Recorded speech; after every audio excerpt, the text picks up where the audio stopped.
La haula wa la quwwata illa billah, amma ba'du.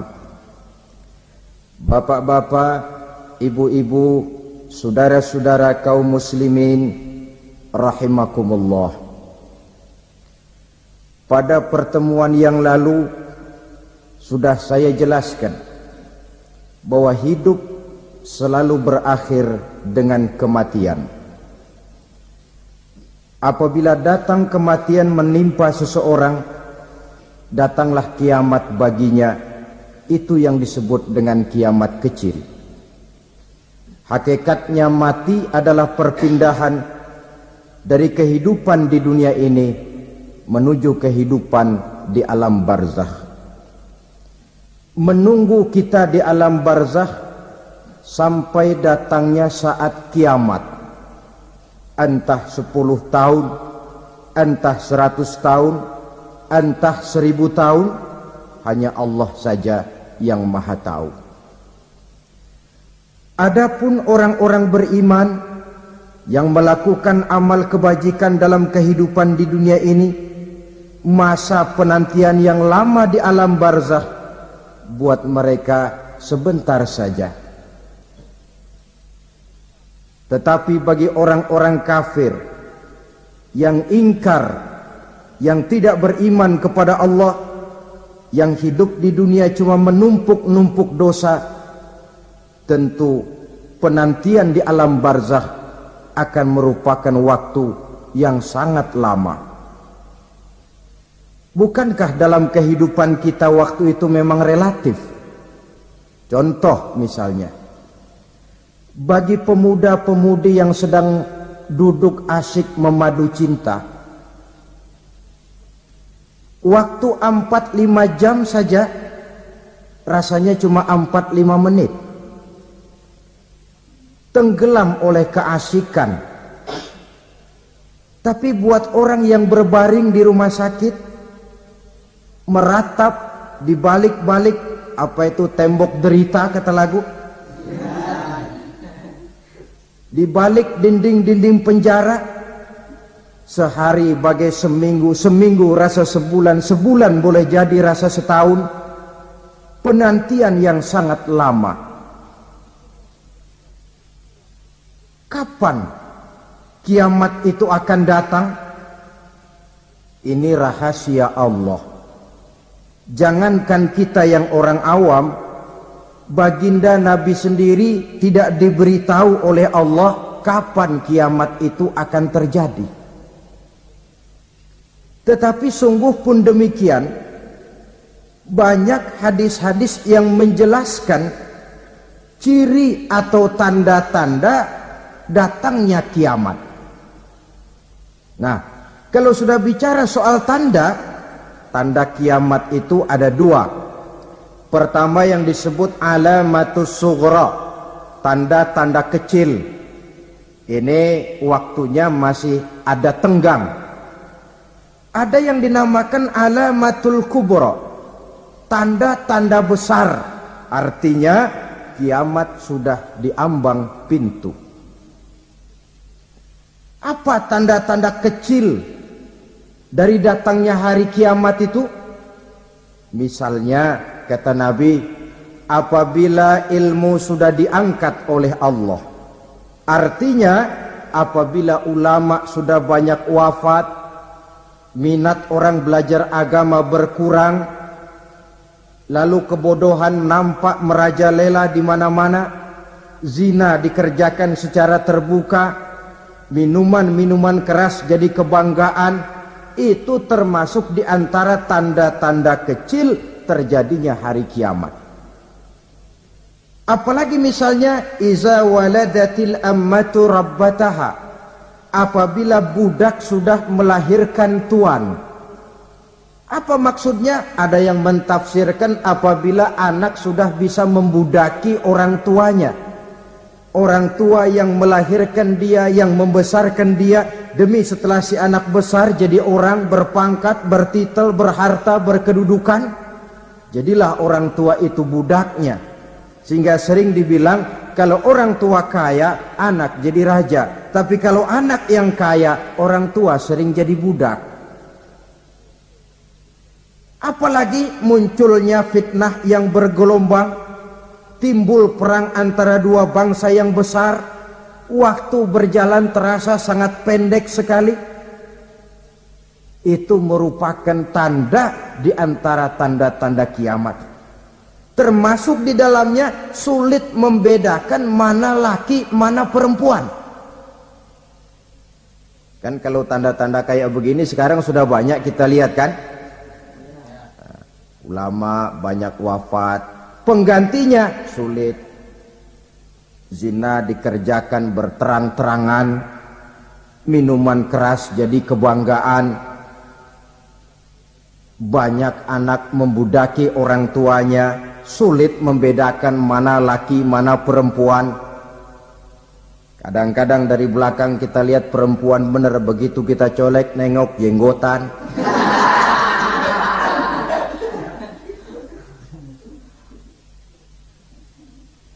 Ini termasuk tanda-tanda kecil.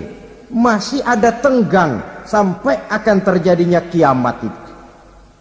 Nah, yang dimaksud dengan tanda-tanda besar, ini tanda besar artinya kiamat sudah di ambang pintu. Pertama, matahari terbit dari sebelah barat. Apabila matahari sudah terbit dari arah sebelah barat, tertutuplah sudah pintu taubat. Bersabda Nabi kita, la taqumus sa'atu hatta tatlu'a syamsu min maghribiha. Tidak akan datang hari kiamat sampai matahari terbit dari arah sebelah barat.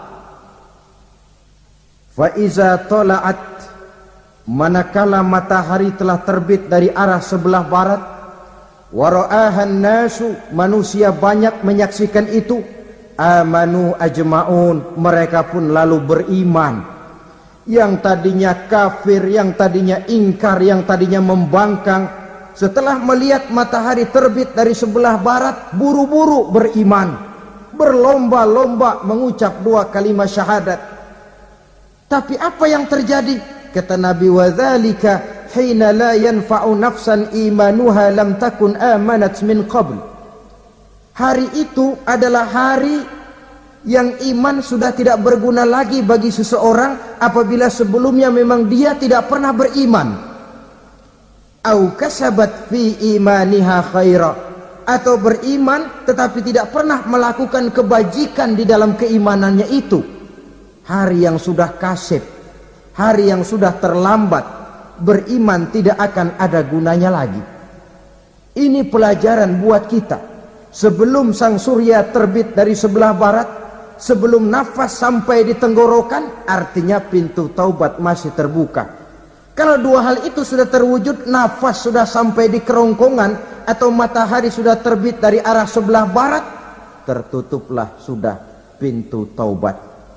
Tak ada lagi gunanya pangkat, jabatan, harta, bahkan beriman pun dalam suasana macam itu. Too late, kata orang Kulon.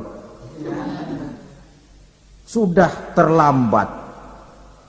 Matahari terbit dari arah sebelah barat. Itu tanda besar, artinya kiamat sudah di ambang pintu. Lalu apalagi tanda besar? Munculnya Dajjal. Dajjal artinya pendusta-pendusta yang menyesatkan manusia. Ada dua macam Dajjal, saudara. Ada Dajjal kecil. Ini Dajjal kelas teri. Kalau ini sejak zaman Rasulullah sudah ada itu. Tiap zaman ada. Di zaman Rasulullah misalnya ada yang bernama Aswad al-Unsi dari Yaman. Ada yang namanya Musailamah al-Kazzab dari Yamamah. Ada yang namanya Ibnu Sayyad dari Madinah. Ini Dajjal-Dajjal di zaman Rasul. Musailamatul Kazzab memproklamirkan diri jadi nabi dia. Di zaman Rasul masih hidup. Ini Dajjal zaman Nabi. Di zaman sahabat muncul Dajjal-Dajjal. Di zaman kita sekarang ini, dajjal-dajjal pun gentayangan. Dajjal-dajjal kelas teri. Kerjanya mendustakan manusia, menyesatkan manusia, memalingkan manusia dari jalan yang benar dan diridhoi oleh Allah Subhanahu wa ta'ala. Adapun yang merupakan tanda besar dari datangnya kiamat, dajjal-dajjal kelas kakap. Pembohong-pembohong besar yang menyesatkan masyarakat manusia berpaling dari jalan Allah mengikuti jalan mereka. Apa sih ciri dajjal itu? Kata Nabi dalam hadis Bukhari Muslim, "Inna dajjala", sesungguhnya yang namanya dajjal itu, yakhruju, satu saat akan muncul mendekati hari kiamat, wa inna ma'ahu ma'an, si dajjal ini membawa air, wa naran, dan juga membawa api. Dua simbol. Di tangan yang satu dia bawa air, di tangan yang satu dia bawa api. Wa ammal ladzi yarahu an-nasu ma'an fanarun, adapun yang orang banyak lihat air, hakikatnya adalah api. Yang dilihat api, hakikatnya adalah air. Oleh sebab itu, kalau api yang ditawarkan, ambillah air. Kalau air yang ditawarkan, pilihlah api. Maksudnya apa ini? Ini bahasa simbol, saudara-saudara. Dajjal bicaranya seolah-olah untuk kepentingan manusia, menawarkan surga. Surga yang dia tawarkan hakikatnya neraka. Hai manusia, kalau kau mau bahagia, jangan dekat-dekat dengan agama. Solat itu tidak efektif dan efisien, tidak produktif dari segi ekonomi itu. Menghadiri majelis taklim cuma buang-buang waktu. Tahajud, tasbih, tahlil, baca Quran, apa itu? Pekerjaan mubazir saja. Hidup ini cuma sekali, masa yang cuma sekali, manfaatkan dengan sebaik-baiknya. Mumpung. Dibawanya sifat mumpung, tetapi dalam pengertian yang sangat negatif. Bicaranya seolah-olah untuk kepentingan manusia, tetapi sebenarnya menjerumuskan manusia. Menawarkan air, tapi sebenarnya api. Menawarkan api, tapi hakikatnya air. Buat apa kamu sholat? Buat apa kamu bayar zakat? Buat apa kamu puasa? Surga yang dicanangkan dajjal, hakikatnya neraka. Neraka yang digambarkan dajjal, pada dasarnya adalah surga. Jadi memutarbalikkan fakta itu kerjaan dajjal. Yang hak jadi batil, yang batil dibilang hak, yang benar jadi salah, yang salah malah jadi benar. Tuntunan disuruh jadi tontonan, tontonan malah menjadi tuntunan. Itu pekerjaan dajjal profesinya. Zamannya Nabi Adam, dajjalnya kan iblis. Betul? Betul. Apa sih rayuan iblis itu? Allah setelah menciptakan Nabi Adam kan bilang, Adam, kau dan istrimu Hawa tinggal di surga ini. Seluruh fasilitas yang ada di surga persilahkan kau nikmati. Satu yang tidak boleh, jangan coba-coba dekati pohon khuldi. Dekat saja jangan, apalagi sampai memetiknya.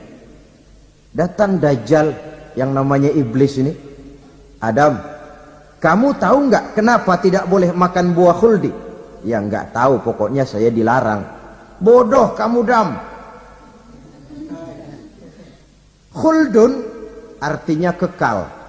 Kalau kamu makan itu buah, kau akan kekal di surga buat selamanya. Allah tidak kepengen, maka dilarang kamu makan buah khuldi. Kalau kau ingin kekal di surga Adam, makan saja. Saya bicara begini ini untuk kepentingan kamu Adam. Ini kan ciri-ciri dajjal. Bicaranya sih seolah-olah untuk kepentingan Nabi Adam, hakikat sebenarnya menjerumuskan Nabi Adam supaya ingkar dan melanggar larangan dari Allah Subhanahu wa ta'ala.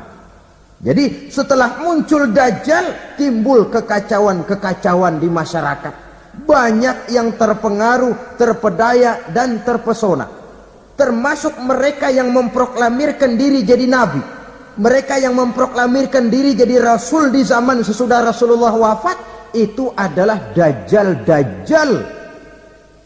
Maka saya ingatkan, kalau di zaman kita sekarang ini ada orang ngaku jadi nabi, ada orang ngaku jadi rasul, biar bahasa Arabnya kental, Quran hafal, hadis ribuan hadis hafal, biar pakai serban sampai menyengser ke tanah, bahasa Arabnya fasih, tapi dia mengaku jadi nabi, jadi rasul, kita umat Islam wajib tidak percaya. Wajib untuk tidak percaya. Itulah dajjal-dajjal zaman kita sekarang ini. Tidak mustahil mereka datang mempengaruhi orang-orang awam supaya berpaling dari Rasulullah, mengikuti mereka. Nah, di akhir zaman nanti, mendekati hari kiamat, dajjal ini muncul, dajjal kelas kakap, menyesatkan masyarakat manusia untuk berpaling dari Islam, mengikuti seruan mereka. Apalagi di antara datangnya kiamat itu, tanda yang besar itu, turunnya Nabiullah Isa Al-Masih, putra Maryam. Menurut berbagai hadis yang sahih, Nabi Isa Al-Masih nanti akan turun lagi. Tidak membawa risalah yang baru, tapi meluruskan risalah Islam ini yang telah banyak ditinggalkan oleh masyarakat. Bahkan ada hadis menjelaskan beliau akan membunuh Nabi, mematahkan kayu-kayu salib, lalu melaksanakan haji dan umrah mengikuti syariat Nabi Muhammad, bukan membawa agama baru. Menjadi semacam mujaddid, reformer, menyelamatkan manusia dari bisikan dajjal. Bahkan ada riwayat yang menjelaskan bahwa Nabi Isa berhasil mengalahkan dajjal, mengembalikan masyarakat manusia kembali kepada ajaran Islam yang datang dari Allah, dibawa oleh Rasulullah sallallahu alaihi wasallam. Dengan kata lain, turunnya Nabi Isa bukan sebagai nabi dan rasul baru, tetapi mengikuti syariat Nabi kita Muhammad sallallahu alaihi wasallam. Saudara hadirin, ibu-ibu hadirat yang saya hormati, kemudian apalagi di antara tanda-tanda besar akan datangnya kiamat itu? Keluarnya asap atau awan. Kata Nabi, inna min asrati sa'ah dukhanan yamla'u ma bainal masyriqi wal maghrib. Di antara tanda-tanda kiamat, munculnya awan atau asap yang memenuhi antara langit dan bumi. Ini pun diperkuat dalam surah Ad-Dukhan ayat 10. Fartaqib yauma ta'tis sama' bidukhanin mubin fayughshan nas hadza azabun alim. Bagi orang-orang yang beriman, mereka biasa-biasa saja. Tapi bagi orang kufur, datangnya asap dan awan ini merupakan azab yang kelewat pedih. Barangkali sedikit mendekati gambaran tentang azab yang pedih ini, saya ingatkan alam pikiran kita kepada peristiwa yang belum lama terjadi. Pernah dengar berita bocornya reaktor nuklir di Chernobyl, Uni Soviet? Pernah dengar? Nah. Bocornya reaktor nuklir di Chernobyl yang mengakibatkan ratusan bahkan sangat mungkin ribuan nyawa. Cuma satu reaktor.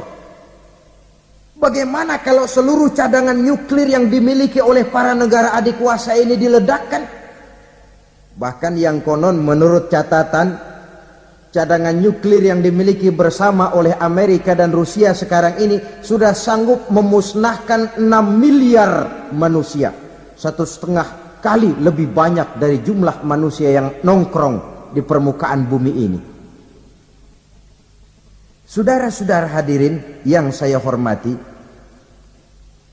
lalu saat mendekati hari kiamat, apalagi tandanya setelah Nabi Isa wafat, pada saat turunnya yang kedua kali,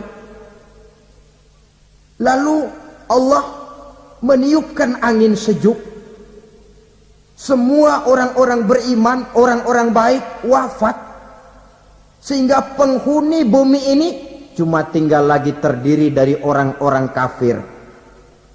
Tidak ada lagi di bumi ini yang bisa mengucapkan Allah.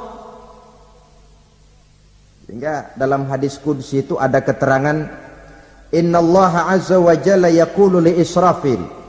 Allah pernah pesan kepada malaikat Israfil, kata Allah, Israfil, iza sami'ta qailan yaqul Allah Allah fa akhirin nafakh 40 sanatan ikraman liqailiha.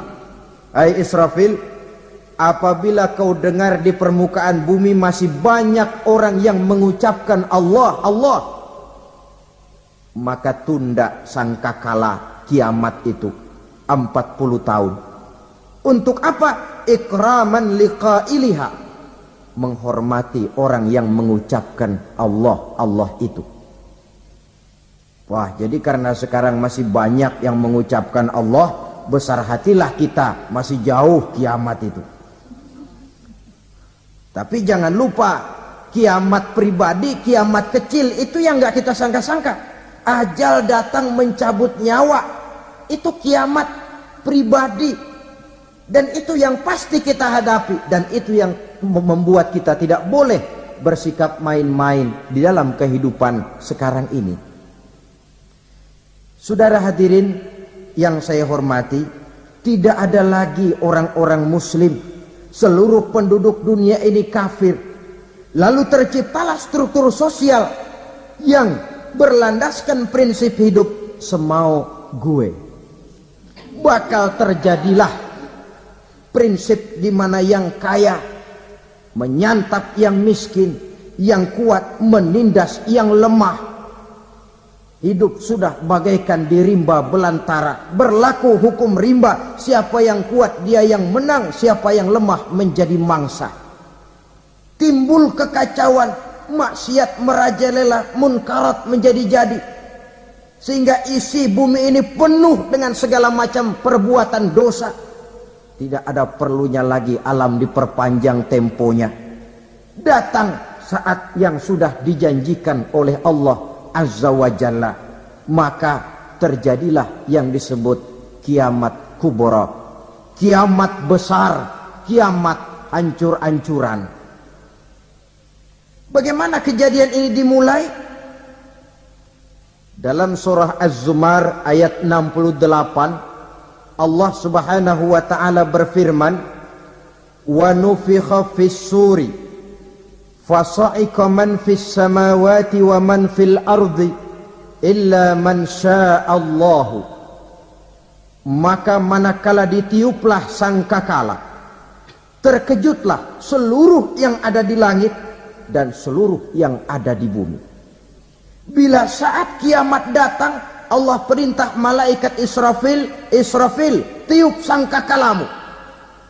Ditiuplah sangkakala oleh malaikat Israfil. Yang akibat daripada tiupan itu, seluruh yang ada di langit, seluruh yang ada di permukaan bumi terkejut. Yang ada di langit siapa? Malaikat kan. Bayangin aja kalau malaikat kaget, apalagi kita. Terkejut seluruh makhluk yang ada di bumi, yang ada di langit mendengar suara sangkakala itu. Bunyinya tidak sanggup kita bayangkan dahsyatnya. Ledakan nuklir, ledakan neutron, belum apa-apa ketimbang bunyi sangkakala malaikat Israfil ini. Nah, lalu mendengar bunyi sangkakala ini, gemparlah makhluk, kacaulah alam.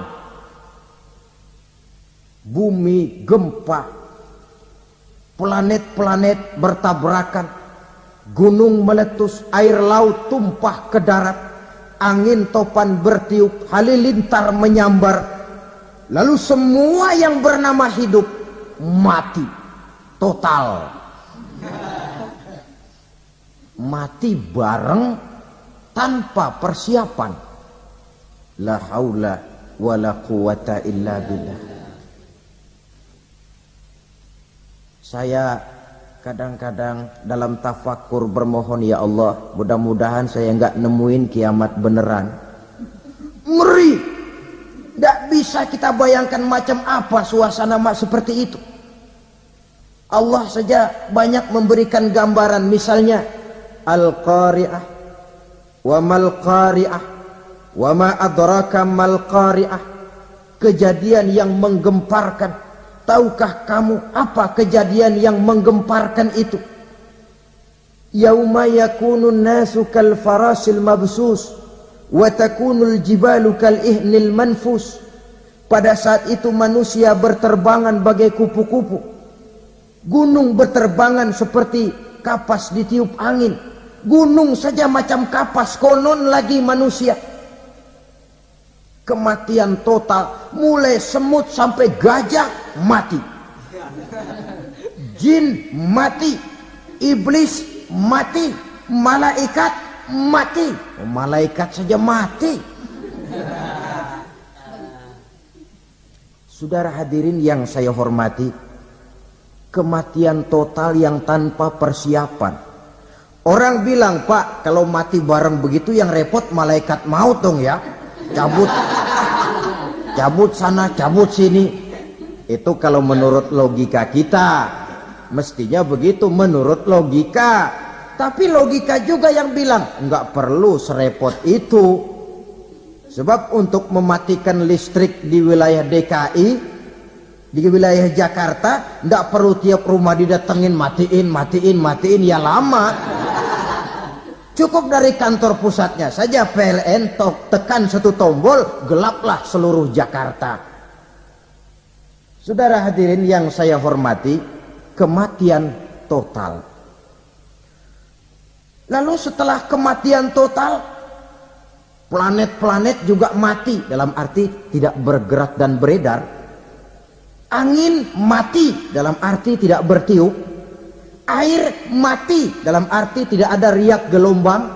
Pokoknya semua mati.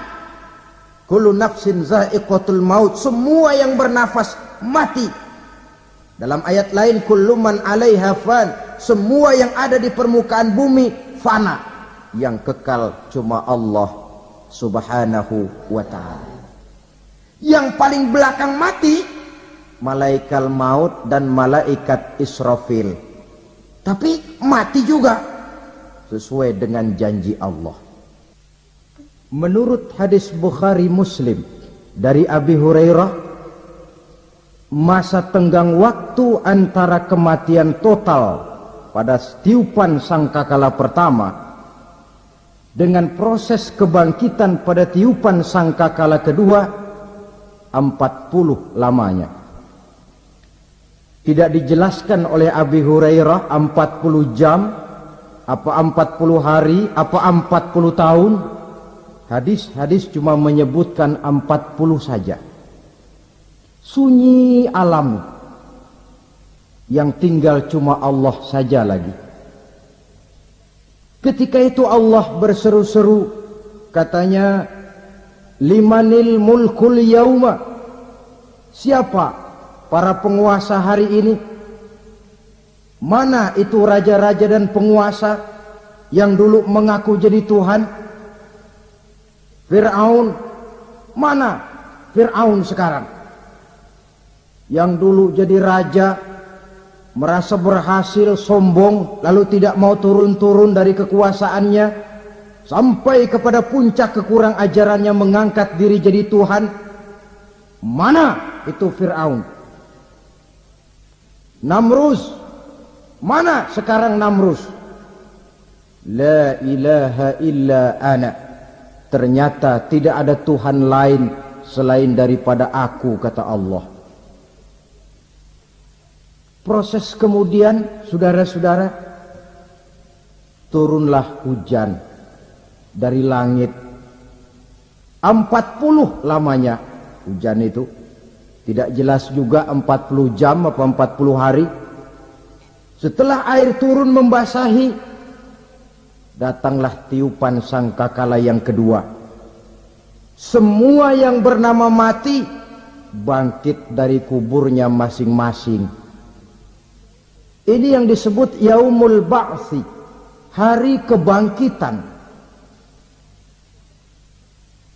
Allahu Akbar. Pada saat kita bangkit dari kubur kita masing-masing, kumpul di padang mahsyar namanya. Bayangin aja, saya sendiri nggak sanggup bayangin. Manusia sejak zaman Adam sampai zaman kiamat kumpul bareng di tempat sama. Berapa banyaknya itu?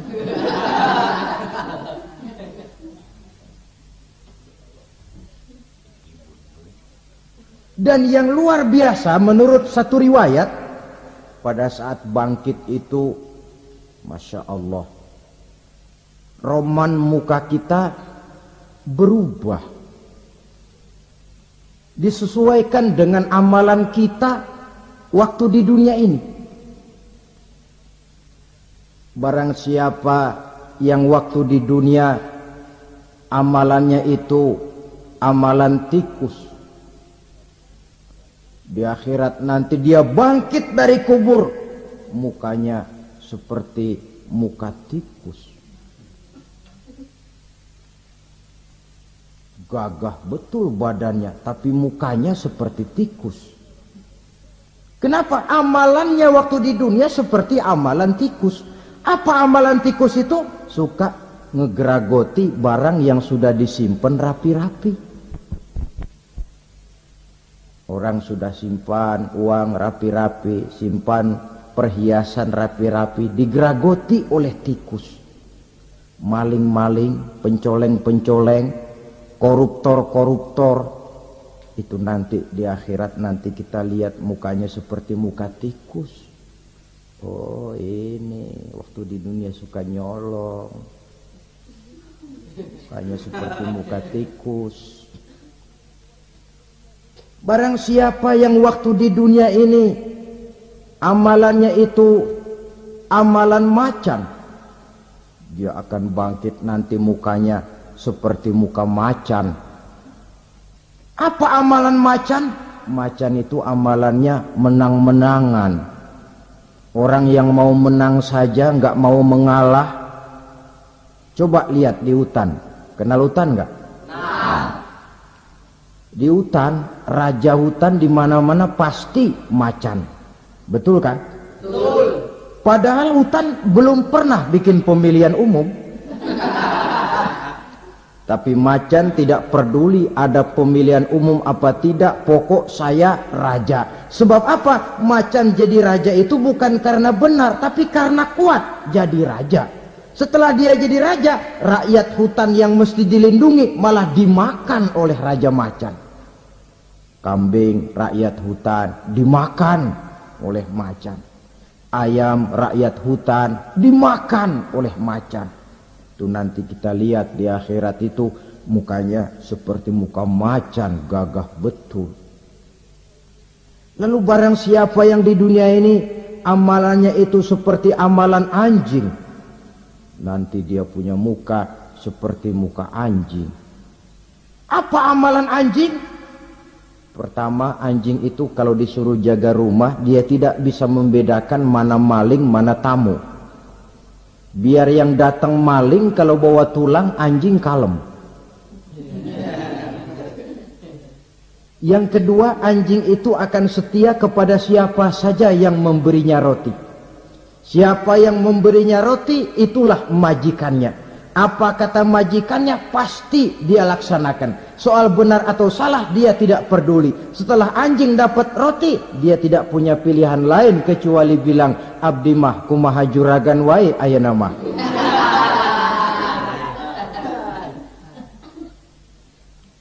Saudara hadirin yang saya hormati,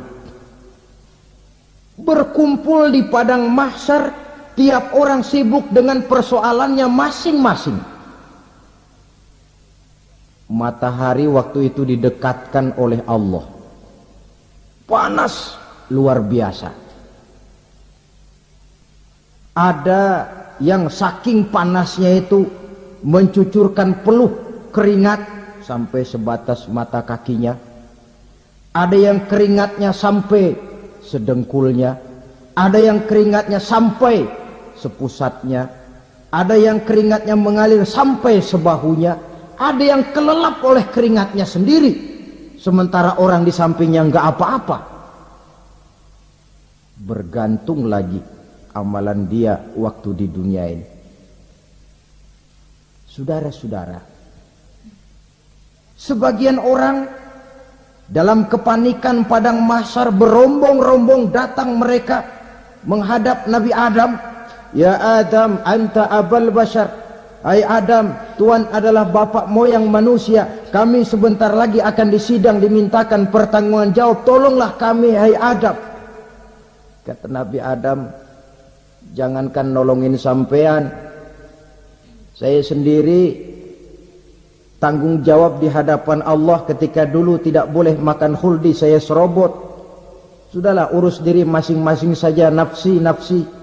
Begitu kata Nabi Nuh, begitu kata Nabi Ibrahim. Tiap orang bertanggung jawab sendiri-sendiri. Ketika itulah saudara-saudara, nikmatnya menjadi umat Nabi besar Muhammad sallallahu alaihi wasallam. Sebab apa? Walaupun menurut abjad kita ini umat paling belakang, karena paling belakang kita ini toh, karena Nabi Muhammad adalah Nabi akhir, tapi akan dihisap lebih dulu, lewat di atas sirat lebih dulu, masuk surga lebih dahulu ketimbang umat-umat belakangan. Ketika Rasul mendekati ajal, beliau tanyakan itu kepada malaikat Jibril. Malaikat Jibril berkata, Muhammad jangan khawatir, Allah sudah berjanji, inni haramtul jannata ala sairil anbiya hatta tadkhulaha anta wa haramtuha ala sairil umami hatta tadkhulaha ummatuka. Surga aku haramkan buat seluruh nabi kecuali kalau engkau Muhammad sudah masuk ke dalamnya, dan surga aku haramkan buat seluruh umat kecuali kalau umatmu Muhammad sudah masuk ke dalamnya. Logikanya, walaupun menurut abjad kita umat paling belakang, bakal dihisap paling dulu, lewat di atas sirat paling dulu, masuk surga paling dulu, kalau mampir ke neraka juga paling dulu. Ya resiko. Jangan mau enaknya aja paling dulu. Saudara hadirin yang saya hormati, setelah masa kebangkitan itu jangan dikira begitu bangkit langsung diperiksa, masih menunggu menanti ribuan tahun perhitungan padang mahsyar untuk sampai kepada proses yang disebut yaumul hisab, hari perhitungan. Seorang demi seorang bakal dipanggil. Bayangkan saja, kita se-RT saja di absen kadang-kadang perlu waktu lama. Ini manusia sejak zaman Nabi Adam sampai datang hari kiamat, satu demi satu disidang di hadapan Qadhi Rabbul Jalil. Status sosial copot sudah waktu itu. Yang pernah jadi hartawan di situ tidak lagi kelihatan kehartawanannya. Yang pernah jadi jenderal tidak lagi dipanggil jenderalnya. Yang ustadz tidak lagi dipanggil al-mukarramnya. Seluruh status sosial selesai. Dipanggillah kita seorang demi seorang menghadap Qadhi Rabbul Jalil. Bagaimana proses penghisaban itu? Pertama, proses tanya jawab. Di antaranya ada hadis menyatakan, lan tazula qadama 'abdin yaumal qiyamah hatta yus'ala an arba'i khisalin. Besok di hari kiamat tidak akan bergeser telapak kaki seorang hamba sampai dia ditanya lebih dulu tentang 4 persoalan. Tentang ilmunya, kemana ilmu itu diamalkan. Tentang umurnya, di mana umur itu dihabiskan. Tentang masa mudanya, kemana masa muda itu dipakai. Tentang hartanya, dari mana harta itu didapat dan kemana harta itu dibelanjakan. Ini termasuk proses tanya jawab. Jadi kalau istilah pengadilan dunia, nama Fulan bin Fulan. Kamu waktu di dunia diberikan umur panjang untuk apa? Pernah mengalami masa muda, kemana kau habiskan masa remajamu? Kau diamanahkan ilmu, dengan apa ilmumu kau amalkan? Kau diberikan harta, dari mana harta kau dapat, kemana kau belanjakan? Tak seorang pun yang bisa mungkir. Sebab apa? Dikala itu yang menjadi saksi bukan orang. Yang menjadi saksi adalah seluruh anggota badan kita.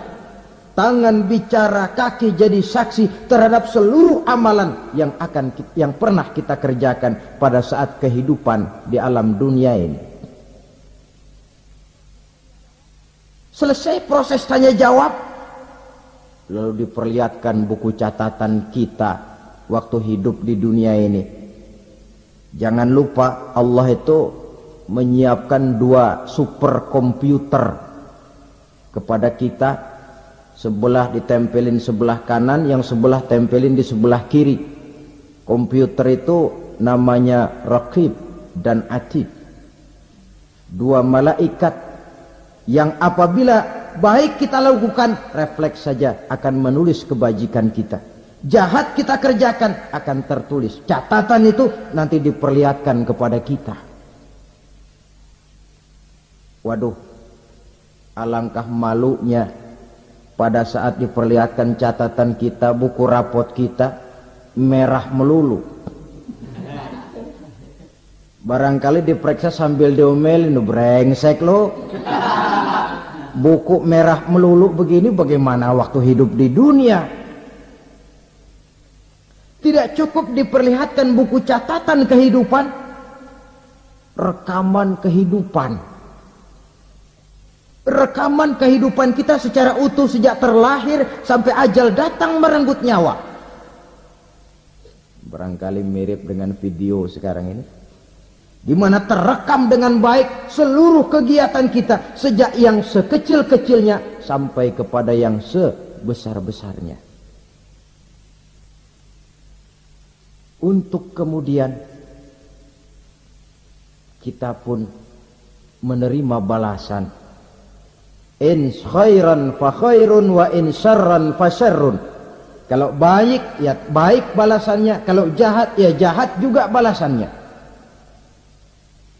Catatan-catatan kita diberikan. Kalau banyak kebajikannya diberikan di tangan kanan dengan cara yang halus. Kalau banyak kejahatannya diberikan dari sebelah kiri atau dilempar dari belakang. Itulah sebabnya sejak di dunia ini kita sudah mohon kepada Allah. Ketika berwudu membasuh tangan kanan, apa kita bilang? Allahumma a'tini kitabi biyamini wa hasibni hisaban yasira. Ya Allah, berikan saya kitab di tangan kanan, dan kalau saya memang perlu dihisap, hisaplah saya yang seringan-ringannya. Tangan kiri berlindung kita kepada Allah. Jangan sampai diberikan kitab di tangan kiri atau dari arah sebelah belakang. Wa a'udzubika an tu'tiya kitabi bishimali aw min wara'i zuhri, dari arah sebelah belakang. Na'udzubillah min dzalik. Setelah selesai lewat proses penghisaban, lewat mizan, timbangan, maka yang sudah selesai dihisab itu bergeraklah menuju sirat, jembatan yang terbentang menuju surga melalui neraka. Saudara-saudara, panjangnya perjalanan sirat itu memakan waktu ratusan tahun. Tetapi orang yang lewat di atas sirat pun macam-macam, bergantung amalannya ketika di dunia ini. Ada yang lewat di atas sirat itu kalbarkil khatib, seperti kilat yang menyambar, lep, sudah sampai dia di surga. Cepat bukan main. Ada yang lewat di atas sirat itu seperti orang lari-lari. Ada yang lewat di atas sirat itu seperti orang jalan biasa. Ada yang sambil merangkak, ada yang sambil ngesor, ada yang sambil gelayutan, ada yang selamat sampai ke ujung ke surga, ada yang tergelincir jatuh masuk ke dalam neraka, bergantung amalannya dalam kehidupan di dunia sekarang ini. Tiap kita akan melewati yang namanya sirat ini. Saudara-saudara kaum muslimin yang saya hormati, dengan demikian mereka yang selamat melalui sirat sampai ke terminal akhir surga, mereka yang ketika dihisab ternyata banyak kejahatannya daripada kebaikannya, mereka singgah di dalam neraka. Nah, adapun orang-orang yang beriman menurut ayat Quran dan hadis Nabi itu nanti ada bermacam-macam. Ada orang beriman itu yang dimasukkan surga. Ada orang beriman itu yang dimasukkan ke dalam surga. Ada orang beriman itu yang disebut penduduk surga. Kenapa lain-lain, Pak? Karena waktu di dunia amalannya juga lain-lain. Ada orang beriman yang masuk surga. Ini paling murah tiketnya. Mau masuk surga? Kata Nabi begini, ma min abdin qala la ilaha illallah thumma mata ala dhalik illa dakhala al-jannah. Kalau seorang hamba sudah mengucap dua kalimat syahadat, dia yakin dengan kebenaran kalimat itu sampai matinya, orang itu akan masuk surga. Abi Dzar yang waktu itu diajak bicara heran, ya Rasul kok gampang betul? Iya. Walaupun orang itu mencuri, iya. Walaupun orang itu berzina, iya. Biar dia mencuri, biar dia berzina, kalau dia sudah mengucap dua kalimat syahadat, dia yakin dengan kebenaran kalimat itu sampai matinya, itu orang akan masuk surga. Jadi masuk surga cukup dua kalimat syahadat, yakin sampai mati, masuk surga. Itu perkara masuk. Tapi kalau pertanyaannya diterusin, masuknya kapan, Pak? Nah, ini lain lagi urusannya. Sebab ada yang masuknya itu langsung, ada yang mampir dulu. Di sana tempat cuma dua, kalau tidak surga, neraka. Mau ke surga tapi mampir dulu, yang mampirnya jelas di neraka. Kenapa? Dalam hadis qudsi ada riwayat, nanti itu di akhirat, setelah Allah selesai mengatur penduduk surga masuk surga, yang neraka masuk neraka, Allah berkata kepada malaikat Malik, malaikat Malik, labaik ya Allah, itu bajingan-bajingan tengik, manusia-manusia durjana yang waktu di dunia tidak mau sujud, jauh dari ulama, gemar melakukan yang munkarat dan maksiat, hidup di tengah masyarakat selalu jadi bibit keonaran, kufur, sudah masuk neraka semua. Sudah ya Allah. Nah, kalau sudah, coba sekarang kamu masuk, Malik. Saya, iya, masuk neraka. Mau apa ya Allah? Kata Allah, akhriju minan nar man kana fi qalbihi misqala habbatin min khardalin min iman. Kau masuk neraka, cari di dalam neraka orang-orang yang ada imannya walaupun kecil sebesar biji zarah, angkat mereka keluar. Masuk malaikat Malik ke neraka, cari orang yang ada imannya, korek-korek. Ya repot, udah pada gosong. Yang ada imannya diangkat ke atas, yang ada imannya diangkat ke atas, lalu dimandikan di Nahrul Hayat, namanya sungai kehidupan di akhirat nanti. Cakep lagi rupanya, bersih lagi wajahnya, apel di hadapan Allah. Kata Allah, bagaimana mas? Kapok nggak sampean? Kapok ya Allah. Nah, kalau kapok, idhab fadkhulil jannah, pergi masuk surga sana. Berangkat mereka ke surga. ketemu sama temen-temennya yang udah sampai lebih dulu, yang nggak pakai mampir lagi. Terjadi dialog, kata teman-temannya yang udah pada nyampe duluan, "Mas, iya, emang baru sampai?" "Oh, saya baru sampai." "Memang mampir di mana dulu, Mas? Kita sudah lama sampai di surga." Saudara buka surah Al-Muddatsir ayat 34 35, "Ma salakakum fis saqar?" Kenapa kamu mampir di neraka Saqar? Qalu lam nakum minal musallin. Mereka menjawab, kami mampir di neraka Saqar, Mas, gara-gara dulunya kami waktu di dunia ndak pernah sholat. Ndak pernah sholat? Ndak pernah. Kan rumahnya dekat masjid. Cuma dekat doang, Mas. Sholat mah enggak saya. Nggak pernah ngasih makan fakir miskin, nggak pernah hadir di majelis taklim, pendeknya nggak pernah melakukan kebajikan, maka saya pun mampir di neraka Saqar. Untung betul saya punya iman, Mas, sedikit. Waktu hidup di dunia dulu saya pernah mengucap 2 kalimat syahadat, sekali-kalinya waktu mau kawin. Masya Allah. Untung saja kawin, kalau nggak kawin polos.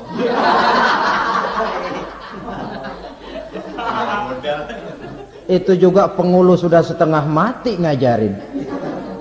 Asyhadu alla, asyaduaan, asyaduaan.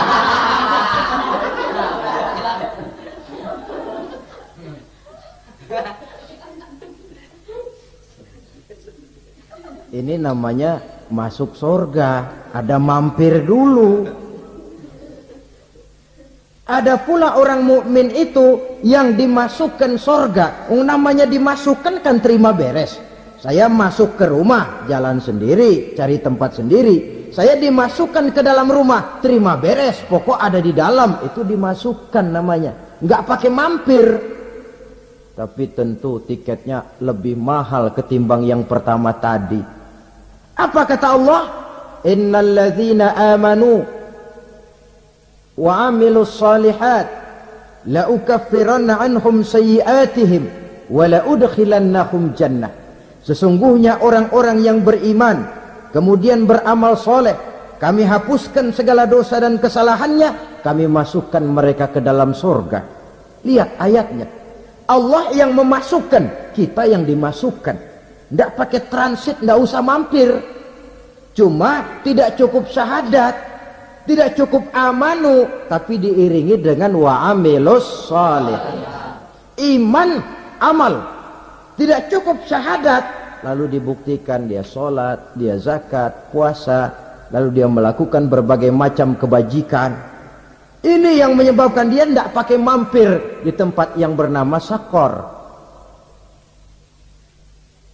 Lalu ada pula orang mukmin itu yang disebut penduduk sorga. Wah, ini sudah VIP ini. Ashabul jannah, penduduk sorga. Siapa mereka? Kata Allah, innal ladzina amanu summa istaqamu fala khaufun 'alaihim wala hum yahzanun ulaika ashabul jannah hum fiha khalidun. Sesungguhnya orang-orang yang beriman lalu istiqamah, tetap dalam melaksanakan perintah Allah, tidak goyah, tidak labil tapi stabil, istiqamah, mereka tidak takut dan tidak bersedih hati, merekalah penduduk surga. Iman, istiqamah. Tidak punya duit, sembahyang. Banyak duit, sembahyang. Miskin, sembahyang. Kaya, tetap sembahyang. Istiqamah. Kadang orang kalau susah, rajin ke masjid. Banyak duitnya, ngelihat masjid melengos. Itu yang dibilang waktu miskin hamba Allah, setelah kaya jadi hamba harta. Bergeser, tidak ada nilai istiqomahnya. Saudara-saudara, dengan begitu penduduk neraka itu dua. Ada penduduk permanen, ada penduduk yang semi permanen. Yang semi permanen orang-orang beriman yang mempunyai dosa besar. Mereka masuk ke neraka untuk menerima azab sesuai dengan dosanya. Bila selesai masa azab itu, mereka akan diangkat untuk ditempatkan kembali ke dalam surganya Allah Subhanahu wa ta'ala. Nah, dikala itulah saudara-saudara, ada yang disebut syafaat dari Rasulullah sallallahu alaihi wasallam. Tapi tentu jangan lupa, syafaat ini ibarat kain menambal dia. Kita punya kain bolong-bolong sedikit, syafaat yang menambal. Salat kita ada kurang dikit, sedekah kita ada campur riak dikit, amalan kita ada tidak karena Allah dikit, kita berharap syafaat. Jadi biarlah kain masih bolong-bolong, yang penting punya kain. Tapi kalau kainnya tidak ada, yang ditambal apanya? Salat tidak, puasa tidak, zakat tidak, berharap syafaat saja. Ya, terlalu berlebihan itu. Saudara hadirin yang saya hormati, apabila selesai proses penghisaban, proses penghitungan, maka dikala itulah manusia terbagi dalam dua kelompok besar. Fariqun fil jannah wa fariqun fis sa'ir. Sekelompok orang-orang beruntung yang masuk ke dalam surga, dan sekelompok lagi masuk ke dalam neraka. Akan memakan waktu untuk menceritakan sifat surga dan neraka, tapi insya Allah pada kesempatan pertemuan lain saya sampaikan.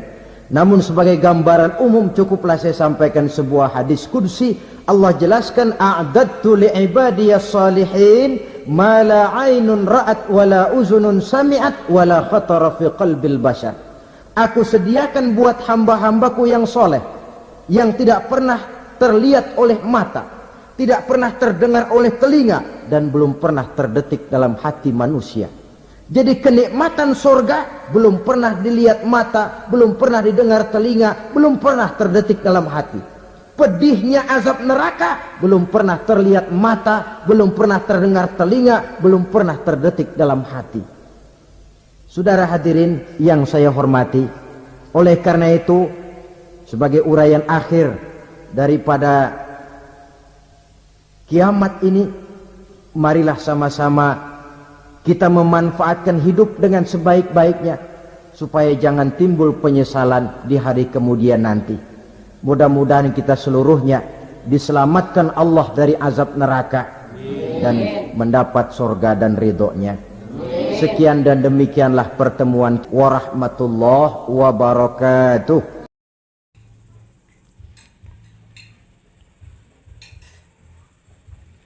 Ini kita lihat pembangunan rumah yang sudah selesai. Ini WC-nya yang di belakang, kita lihat ya sudah seperti apa hasil pekerjaan tukang.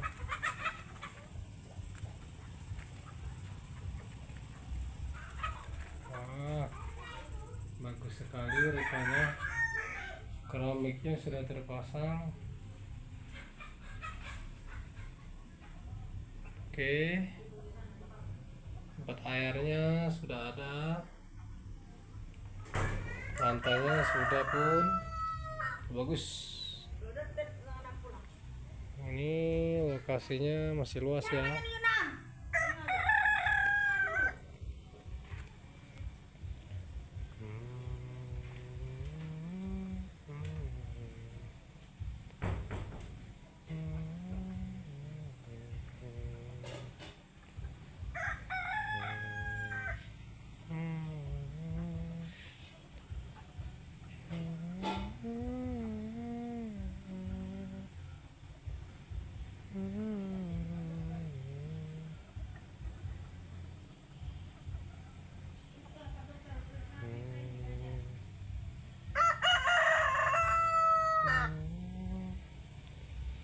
Itu sumurnya.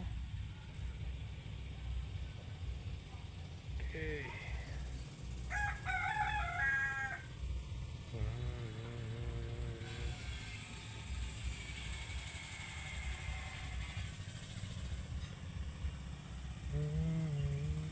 Itu kandang ayam.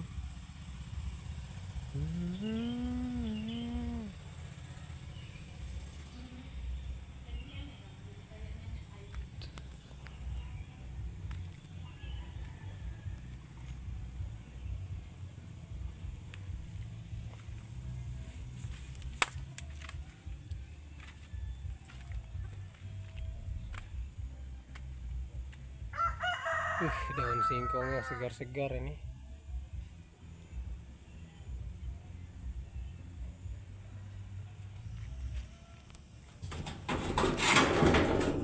Sumurnya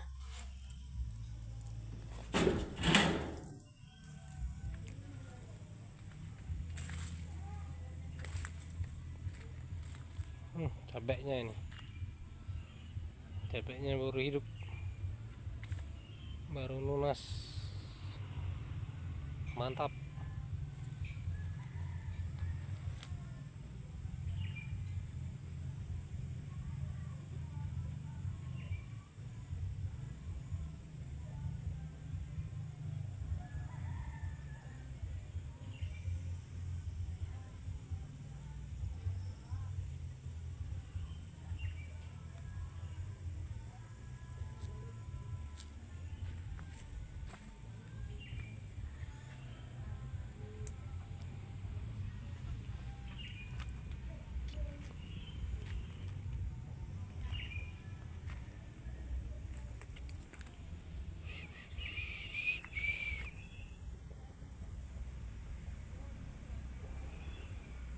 Sekelilingnya kebun kopi semua ya.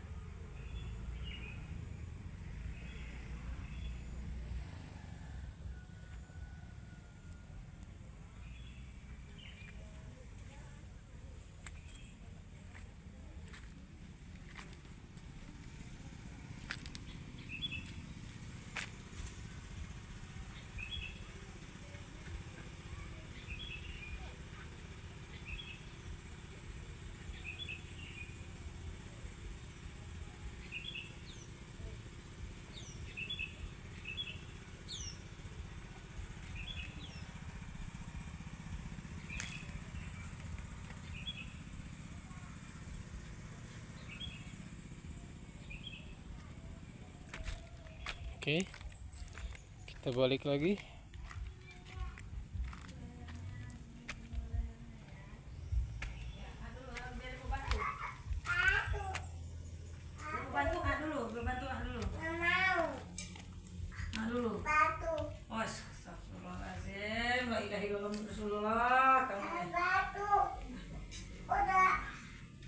Kita lihat ada pepes ikan, tuh ngarak tukang, ada penyaram,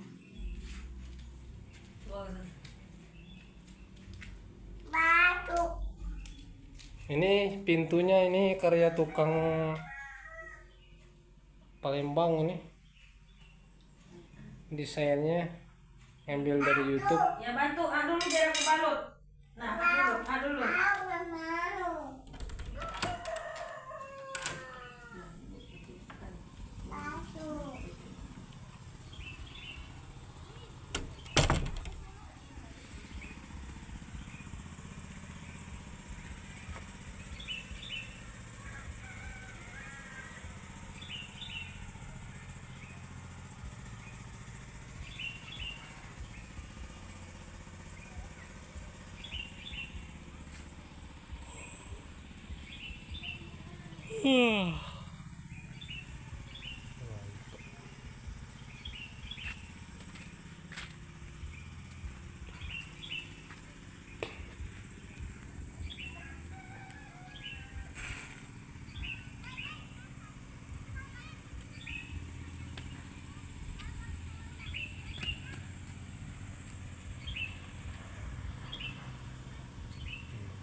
Kita lihat bibit kita.